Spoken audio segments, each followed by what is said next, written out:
கண்ணியத்திற்குரியவர்களே, நபிகள் பெருமானார் ஸல்லல்லாஹு அலைஹி வஸல்லம் அவர்கள் ஒரு ஹதீஸில் இப்படி சொன்னார்கள், அஸ்ஸாஇ அலல் அர்மிலத்தி வல் மிஸ்கீன் கல் முஜாஹிதி ஃபீ ஸபீலில்லாஹ் அவ் கல்லதி யஸூமுன் நஹார் வ யகூமுல் லைல். கணவனை இழந்த ஒரு கைம்பெண்ணுக்காகவும் யார் பாடுபடுகிறார்களோ அவர்கள் அல்லாஹ்வுடைய பாதையிலே அறப்போர் புரிந்தவர், போர் புரிந்தவரை போன்றவர் என்பதாக நபி ஸல்லல்லாஹு அலைஹி வஸல்லம் அவர்கள் சொன்னார்கள். அல்லது பகலிலே நோன்பிருந்து இரவெல்லாம் வணங்கியவரை போன்றவர் என்பதாக நபிகள் நாயகம் ஸல்லல்லாஹு அலைஹி வஸல்லம் அவர்கள் சொன்னார்கள். இந்த ஹதீஸ் புகாரியிலே, முஸ்லிமிலே 2 கிதாபுகளிலும் பதிவு செய்யப்பட்டிருக்கு. ஒரு விதவை பெண்ணுக்காக உதவி செய்யக்கூடியவரும் ஏழை நிலையில் இருக்கக்கூடிய கணவனை இழந்த ஒரு பெண்ணுக்காக யார் உதவிகள் செய்கிறார்களோ அந்த உதவி செய்யக்கூடிய நபர் அல்லாஹ்வுடைய பாதையில் போர் செய்தவர ஒரு முஜாஹிதை போன்ற நன்மையை பெறுகிறார். அல்லது பகலெல்லாம் நோன்பிருந்து இரவெல்லாம் வழங்கியவரை போன்ற நன்மையை பெறுகிறார் என்று சொன்னால் எந்த அளவிற்கு இந்த உதவியினுடைய மகத்துவம் அல்லாஹ் வைத்திருக்கிறான், இந்த உதவிக்கு எவ்வளவு மகத்துவத்தை அல்லாஹ் வைத்திருக்கிறான் என்று சற்று நாம் யோசித்து பார்க்க வேண்டும். எத்தனையோ வீட்டை விட்டு வெளியே வர முடியாத நோயாளிகள் இருக்கிறார்கள், ஹாஸ்பிட்டலுக்கு செல்ல முடியாதவர்கள் இருக்கிறார்கள். அவர்களை நம்மால் முடிந்த அளவு நம்மால் ஒரு ஹாஸ்பிட்டலுக்கு கூப்பிட்டு போய் செல்ல முடியும் அல்லது ஒரு மருந்து வாங்கி கொடுக்க முடியும் என்று சொன்னால் அந்த உதவிகளை எல்லாம் நாம் செய்ய வேண்டும்.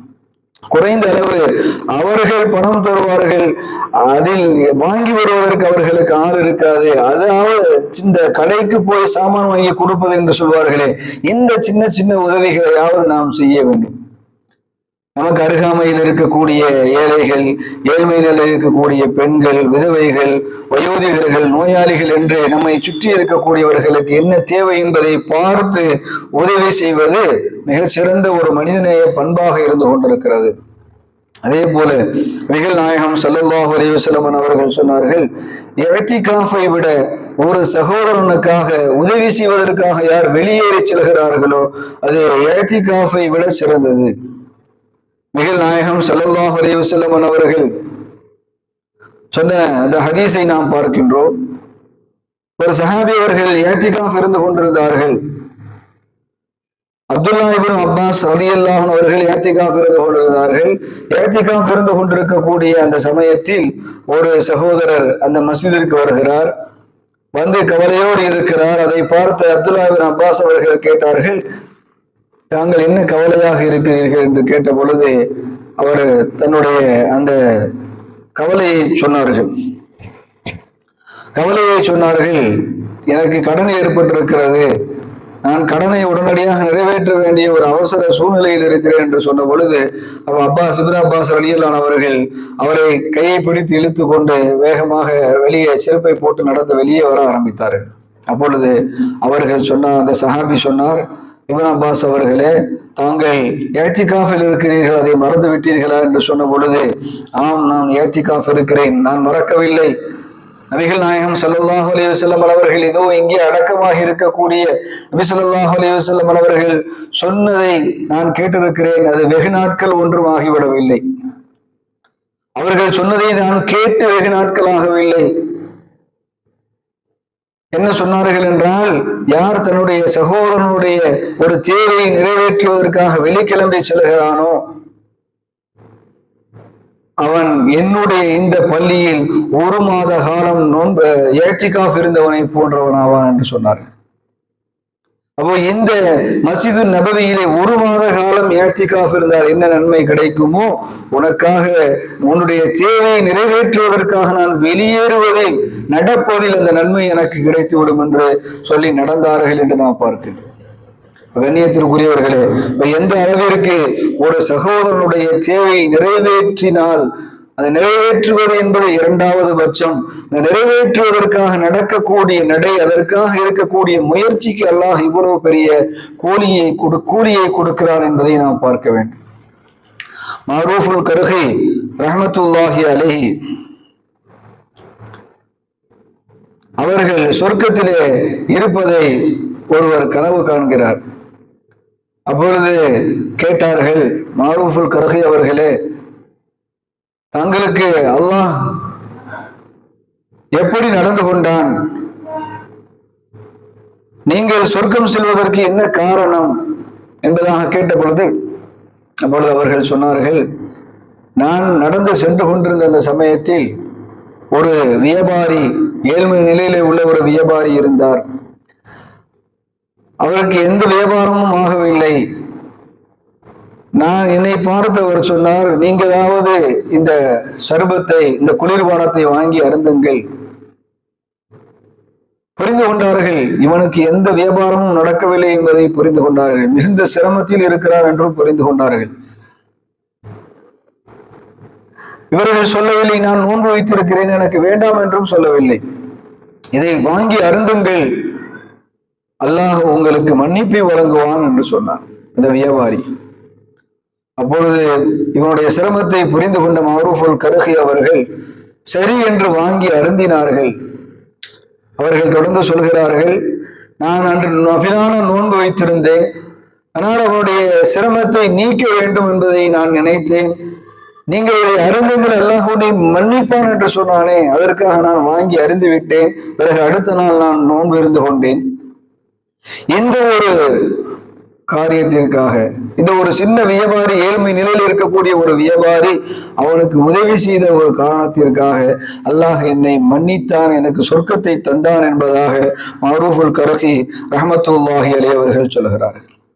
கண்ணியத்திற்குரியவர்களே, அப்படியானால் பிறர்களுடைய வாழ்க்கையில் ஒளியேற்றுவது, பிறர்களுடைய வாழ்க்கையில் அவர்களுக்கு தேவையான உதவிகளை, சின்ன சின்ன உதவிகளை செய்து அவர்களுடைய வாழ்க்கையில் ஒளியேற்றி வைப்பது, அவருடைய வாழ்க்கையை தரத்தை உயர்த்துவது இருக்கிறது, இது அல்லாஹ்விற்கு மிக பிடித்தமான ஒரு செயலாக இருக்கிறது. அல்லாஹ் இதை மிகவும் நேசிக்கின்றான். இது ஒரு மிகப்பெரிய ஒரு இபாதத். பிறருடைய சிரமத்தை நீக்கி அவனுக்கு நிம்மதியை ஏற்படுத்த வேண்டும், அவன் வாழ்க்கையில் உயர வேண்டும் என்பதற்காக நாம் செய்யக்கூடிய இந்த சின்ன சின்ன உதவிகளை அல்லாஹ் மிகவும் நேசிக்கிறான். அல்லாஹ் இதற்கு உயர்ந்த அந்தஸ்துகளை தருகிறான் என்பதை நாம் பார்த்து கொள்ள வேண்டும். கண்ணியத்திற்குரியவர்களே, அல்லாஹ் தஆலா குர்ஆன் ஷரீஃபிலே சொல்கின்றான், தாங்கள் உங்களுக்கிடையே ஒருவருக்கொருவர் உதவிகள் செய்து கொள்ளுங்கள் என்பதாக அல்லாஹ் சொல்கின்றான். மௌலானா சஜ்ஜாத் நோமானி ரஹ்மத்துல்லாஹி அலைஹி அவர்கள் பாபரி மஸ்ஜிதினுடைய அந்த பிரச்சனைக்குரிய காலகட்டம், இடிக்கப்பட்ட அந்த பிரச்சனைக்குரிய காலகட்டத்திலே அவர்கள் ஒரு இயக்கத்தை ஆரம்பித்தார்கள். அதன் மூலமாக இரத்த தானம் வழங்கக்கூடிய சில ஏற்பாடுகளை அவர்கள் அப்பொழுது செய்து கொண்டிருந்தார்கள். செய்து கொண்டிருக்கக்கூடிய அந்த காலகட்டத்திலே ஒருவருக்கு இந்த குரூப் ரத்தம் தேவைப்பட்டது என்பதாக அவர்களுக்கு செய்தி வந்தது. உடனே அவர்கள் அந்த குரூப் ரத்தம் தம்முடைய சார்ந்தவர்கள் யாரிடத்திலும் இல்லை, தமக்குத்தான் இருக்கிறது, உடனே நானே போய் ரத்தம் கொடுக்கிறேன் என்று அவர்கள் புறப்பட்டு போகிறார்கள். இவர்களை பார்த்த சில RSS காரர்கள் இவர்களை பிடித்துக் கொண்டார்கள். பிரச்சனைக்குரியவர்களை இந்த சஜ்ஜாத் நோமானி எப்பொழுதாவது தன்னிடத்திலே மாட்டுவார் என்பதாக நினைத்து கொண்டிருந்தவர்கள் திடீரென்று பிடித்து கொண்டார்கள். சஜ்ஜாத் நோமானியை இப்பொழுது நாம் கையும் களவாக பிடித்து விட்டோம், இவரை கொன்றுவிட வேண்டும் என்பதாக முயற்சித்தார்கள். அப்பொழுது அவர்கள் சொன்னார்கள், சில நிமிடங்கள், சில மணி நேரங்கள் தாங்கள் காத்திருங்கள், நான் ஒருவருக்கு ரத்தம் கொடுக்க வேண்டியது இருக்கிறது, அந்த ரத்தம் கொடுத்து விடுகிறேன், அவருடைய உயிரை நான் காப்பாற்ற வேண்டும், அதற்கு பிறகு தாங்கள் விரும்பியதை செய்து கொள்ளுங்கள் என்பதாக சொன்ன பொழுது சரி என்று அவரை வண்டியிலே ஏற்றி கொண்டு அங்கே மருத்துவமனைக்கு செல்கிறார்கள். மருத்துவமனையிலே சென்று பார்த்தால் அங்கே ஒரு குழந்தைக்கு ரத்தம் கொடுக்க வேண்டிய ஒரு சூழ்நிலை. அந்த குழந்தை யார் என்று சொன்னால் இதே RSS சேர்ந்த இன்னொரு நண்பருடைய இவருக்கு தெரிந்த இன்னொரு RSS காரருடைய ஒரு குழந்தை. உடனே அங்கு ரத்தம் கொடுக்கப்படுகிறது. கொடுத்ததற்கு பிறகு வெளியே வருகிறார்கள். அப்பொழுது இவர்கள் மீண்டும் அவர்களை வண்டியில ஏற்று கொண்டு வந்து எந்த இடத்துல ஏற்றினார்கள் அதே இடத்துல இறக்கிவிட்டு சொன்னார்கள், தாங்கள் மிகவும் மோசமானவர் என்று நாங்கள் விளங்கி வைத்திருந்தோம், முஸ்லிம்கள் மிகவும் மோசமானவர்கள் என்று நாங்கள் விளங்கி வைத்திருந்தோம். ஆனால் எங்களை சார்ந்தவர்களுடைய குழந்தைக்கே தாங்கள் உதவி செய்து நீங்கள் காப்பாற்றுகிறீர்கள் என்று சொன்னால் தாங்கள் எந்த அளவிற்கு மனிதநேய பண்பு உள்ளவர்கள் என்பதை இப்பொழுது நாங்கள் புரிந்து கொண்டோம். எனவே இனிமேல் எங்களால் உங்களை சார்ந்தவர்களுக்கும் எந்த தொந்தரவும் ஏற்படாது, நாங்கள் அதை நாம் பார்த்துக் கொள்கிறோம், நீங்கள் போய் வாருங்கள் என்பதாக சொல்லி வழி அனுப்பி வைத்தார்கள் என்பதை நாம் பார்க்கின்றோம். கண்ணியத்திற்குரியவர்களே, எந்த அளவிற்கு அல்லாஹ்விற்காக நாம் உதவி செய்ய போகின்றோம், அல்லாஹ்விற்காக நாம் நம்முடைய சகோதரனுக்கு என்ன தேவை இருக்கிறது என்று பார்த்து அந்த தேவையை நிறைவேற்ற போகிறோம் என்று சொன்னால் நம் எதிரி கூட நமக்கு தோழனாக ஆகிவிடுவான். அபூஜஹல் எப்படி நபி ஸல்லல்லாஹு அலைஹி வஸல்லம் அவர்களை எதிர்க்கக்கூடிய அபூஜஹல் பார்த்து பயந்தானோ, அதுபோல அல்லாஹ் பயத்தை ஏற்படுத்துவான். எதிர்ப்பாக இருக்கக்கூடிய அனைவர்களுடைய எதிர்ப்புகளையும் அல்லாஹ் இல்லாமல் ஆக்கி விடுவான். இந்த உதவிகள் இருக்கிறது மகத்தான ஒரு விஷயம். இந்த மனிதநேய பண்பு இருக்கிறது, இது ஒரு மிகச்சிறந்த ஒரு செயல், மிகச்சிறந்த ஒரு அல்லாஹ்விற்கு விரும்பத்தக்க ஒரு செயல் என்பதை நாம் புரிந்து கொள்ள வேண்டும். ஆய்வுகள் இப்படி சொல்கிறது. கலிபோர்னியாவில் நடக்கக்கூடிய மருத்துவ பல்கலைக்கழகங்கள் அவருடைய ஆய்விலே சொல்கிறார்கள், யார் பிறருக்கு உதவி செய்யக்கூடிய தன்மை கொண்டவராக இருக்கிறாரோ அவருக்கு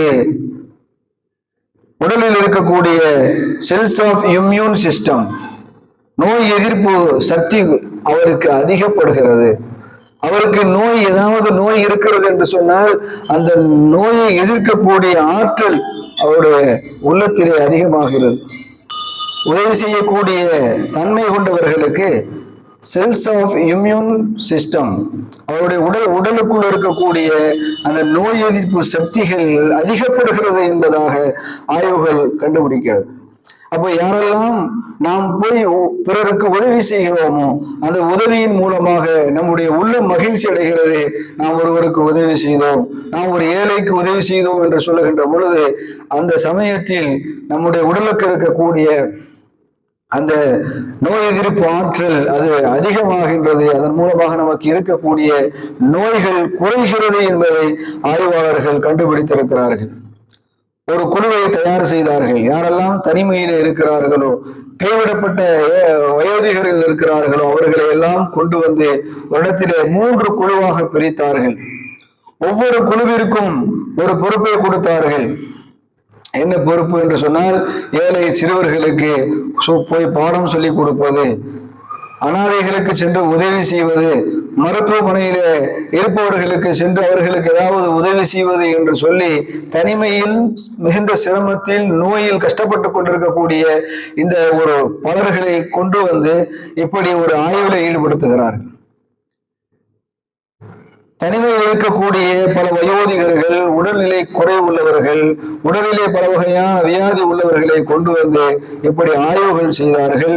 ஆய்வுகள் செய்யக்கூடிய அந்த சமயத்திலே இந்த கொண்டு வந்த இந்த நபர்களை 3 குழுவாக பிரித்தார்கள். சிலர்கள் போய் மருத்துவமனையில் இருக்கக்கூடியவர்களுக்கு உதவி செய்ய வேண்டும், இன்னும் சிலர்கள் போய் ஏழைகளுக்கு சென்று உதவி செய்ய வேண்டும், இன்னும் சிலர்கள் போய் ஏழை பகுதியில் இருக்கக்கூடிய அந்த மாணவர்களுக்கு ஏதாவது தங்களால் முடிந்த அந்த உதவிகளை எழுத படிக்க சொல்லிக் கொடுக்க வேண்டும். இது போன்ற பல பொறுப்புகளை கொடுத்து உதவி செய்யக்கூடிய பல பொறுப்புகளை கொடுத்து அனுப்பினார்கள்.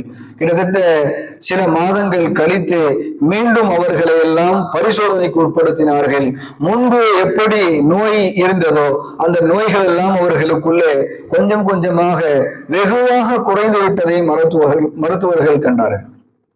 அப்போ பிறருக்கு உதவி செய்கின்ற பொழுது, தேவையான நபர்களை தேடி சென்று உதவி செய்கின்ற பொழுது, எந்த உதவியாக இருக்கட்டும், எழுத படிக்க தெரியாதவனுக்கு ஒரு எழுத படிக்க சொல்லி தருவது, ஒரு பேங்குக்கு செல்கின்றோம், அங்கு ஒரு மனிதனுக்கு ஃபார்ம் எப்படி எழுதுவது என்று தெரியவில்லை, அப்பொழுது அவனுக்கு நாம் எழுதி கொடுப்பது, ஒரு மனிதனுக்கு டிக்கெட் எப்படி எடுப்பது என்று தெரியவில்லை, அவனுக்கு அந்த வழியை சொல்லி தருவது, பாதை வழி தெரியவில்லை, அவனுக்கு அந்த பாதையை காட்டி தருவது. இப்படி நம்மால் என்னென்ன சின்ன சின்ன உதவிகளிலிருந்து பெரிய பெரிய உதவிகள் வரை நம்மால் முடிந்த உதவிகளை நாம் செய்கின்ற பொழுது நமக்கு உள்ளே இருக்கக்கூடிய நோய் எதிர்ப்பு ஆற்றல் வலுப்பெற்று நம்ம இருக்கக்கூடிய நோய்கள் நம்மை விட்டு விலகுகிறது என்பதை மருத்துவர்கள் கண்டுபிடித்திருக்கிறார்கள். கண்ணியத்திற்குரியவர்களே, நபிகள் நாயகம் ஸல்லல்லாஹு அலைஹி வஸல்லம் அவர்கள் சொன்னார்கள் அல்லவா, அஸ்ஸதகத்து ரத்துல் பலா, சதகா தர்மம் செய்வது உங்களுக்கு ஏற்படக்கூடிய முசீபத்துகளை நீக்கும். அது நோயாக இருந்தாலும் நீக்கும், எதுவாக இருந்தாலும், வெளிப்புற ஆபத்துகள், உடலுக்கு உட்புறம் இருக்கக்கூடிய நோய்கள் எல்லாவற்றையும் உங்களுக்கு அது நீக்கும் என்று நபிகள் நாயகம் ஸல்லல்லாஹு அலைஹி வஸல்லம் அவர்கள் சொன்னார்களே, அந்த விஷயத்தை இங்கே நாம் புரிந்து கொள்ள முடியும். எனவே நம்மால் எந்த அளவிற்கு ஏதாவது ஒரு உதவி நாம் செய்ய முடியும் என்று சொன்னால் அப்படிப்பட்ட நபர்களுக்கு நாம் முடிந்த உதவிகளை செய்ய வேண்டும். உதாரணத்திற்கு ஒரு பஸ்ஸிலே பயணம் செய்கின்றோம் அல்லது ஒரு ட்ரெயினிலே பயணம் செய்கின்ற பொழுது எனக்கு கொஞ்சம் இடம் தாருங்கள், நீங்கள் இங்கே மாறி உட்கார்ந்து கொள்ளுங்கள் என்று ஒரு வயோதிகர் சொல்லுகின்ற பொழுது நாம் மாறி உட்கார்ந்து கொள்ள வேண்டும். இந்த ஒரு சின்ன உதவியினால் அல்லாஹ் நமக்கு மிகப்பெரிய உபகாரத்தை தருகின்றான். பஸ்ஸிலே ஒரு வயோதிகர் நிற்கிறார், அல்லது ஒரு சிறிய குழந்தை நின்று கொண்டிருக்கிறது, அல்லது ஒரு கர்ப்பிணி பெண் நின்று கொண்டிருக்கிறார்கள் என்று சொன்னால் அந்த உதவிகளை நாம் செய்ய வேண்டும்.